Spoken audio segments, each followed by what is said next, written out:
හොඳ මගේ ගොඩ බිමයි නැව මගේ නිවසට සමයි සියලු සතුන් මගේ තමයි දොස්තර හොඳ හිත මමයි දොස්තර හොඳ හිත මම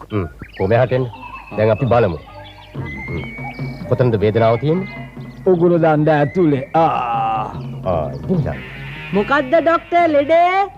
සෙන්ගෙඩි ලොකු වෙලා උගුර හොදිසි කරන්න ඕනේ මෙන්න මේක හොඳයි මේක දිව පාත් කරන්න හොඳයි සින් දැන් කියන්න බලන්න ඒක තමයි තිබිලා වගේ මේ ડોක්ටර් හොඳ හිත ආපු එක කොච්චර දෙයක්ද මට හොඳටම